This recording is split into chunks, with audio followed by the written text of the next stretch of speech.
اعوذ باللہ السمیع العلیم من الشیطان الرجیم بسم اللہ الرحمن الرحیم الحمدللہ رب العالمین والصلاة والسلام علی رسولہ الکریم و اہل بیتہ الطیبین الطاہرین لا سیما بقیۃ اللہ فی الارضین روحی وارواح العالمین علی تراب مقدمہ الفدا ولعنۃ اللہ علی اعدائہم اجمعین۔ قال المعصوم علیہ الصلاۃ والسلام اللہم اغفر لی الذنوب التي تحبس الدعاء۔ عزیزان گرامی قدر، ایک سوال جو ہمارے ذہنوں میں اکثر موجود رہتا ہے دعا کے حوالے سے، وہ یہ ہے کہ ہماری دعا قبول کیوں نہیں ہوتی؟ امیر المومنین علی علیہ الصلاۃ والسلام دعائے کمیل میں امام سجاد علیہ الصلاۃ والسلام نے یہی مطلب دعائے ابو حمزہ ثمالی کہ جو ماہ مبارک رمضان کی اہم دعاؤں میں سے ایک دعا ہے، اس دعا میں اس مطلب کی طرف ذکر کیا ہے کہ پروردگار میرے وہ گناہ معاف کر دے جو میری دعا کو حبس اور قید کر لیتے ہیں۔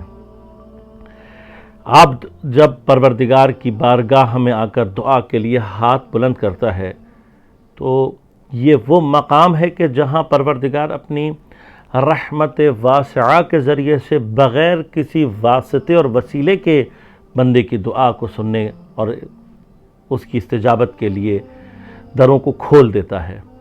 لیکن ہماری دعا کیا واقعاً وہ پرواز حاصل کرتی ہے، یا ہماری دعا کے پیروں میں ہماری گناہوں کی زنجیریں لپٹ کر اسے قید کر لیتی ہیں اور اس درگاہ تک پہنچنے نہیں دیتی؟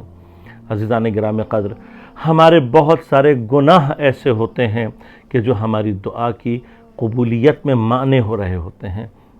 لہذا جب بھی ہماری دعا کوئی قبول نہ ہو رہی ہو تو ہمیں چاہیے کہ ہم سب سے پہلے اس بات کی طرف متوجہ ہوں کہ کوئی گناہ تو مجھ سے ایسا سرزد نہیں ہوا کہ جس کی وجہ سے میری دعا قبول نہیں ہو رہی۔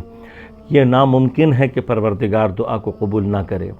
لہذا روایات میں ہمیں ملتا ہے کہ جب بندہ دعا کرتا ہے تو پروردگار اس کی دعا کو رد نہیں کرتا، لیکن اس کے جواب مختلف ہو سکتے ہیں۔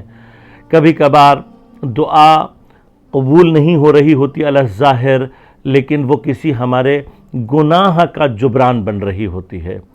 کبھی دعا قبول نہیں ہو رہی ہوتی، وہ ہمارے کسی گناہ کے اثر کو زائل کر رہی ہوتی ہے۔ کبھی دعا قبول نہیں ہو رہی ہوتی تو وجہ یہ نہیں ہوتی، بلکہ وجہ یہ ہوتی ہے کہ وہ ہمارے لیے بہتر نہیں ہوتا کام۔ کبھی دعا قبول نہیں ہو رہی ہوتی تو اس کی وجہ یہ ہوتی ہے کہ خدا اس سے بہتر ہمیں عطا کر رہا ہوتا ہے۔ کبھی دعا قبول نہیں ہوتی لیکن ہمارے درجات میں اضافہ ہو رہا ہوتا ہے، اور کبھی ہماری دعا قبول نہیں ہو رہی ہوتی لیکن پروردگار اس کا بہترین سبسٹیچیوٹ قیامت میں ہمارے لیے رکھنا چاہتا ہے۔ ان تمام کیفیات میں سب سے زیادہ بہتر اور سب سے زیادہ افضل یہ ہے کہ ہماری جو دعا قبول نہ ہو، خدا اس کا اجر قیامت کے لیے ہمارے لیے محفوظ رکھے، کہ روایات میں آیا ہے کہ اس سے زیادہ بہتر چیز بندے کے لیے کوئی اور نہیں ہو سکتی۔ السلام علیکم ورحمۃ اللہ وبرکاتہ۔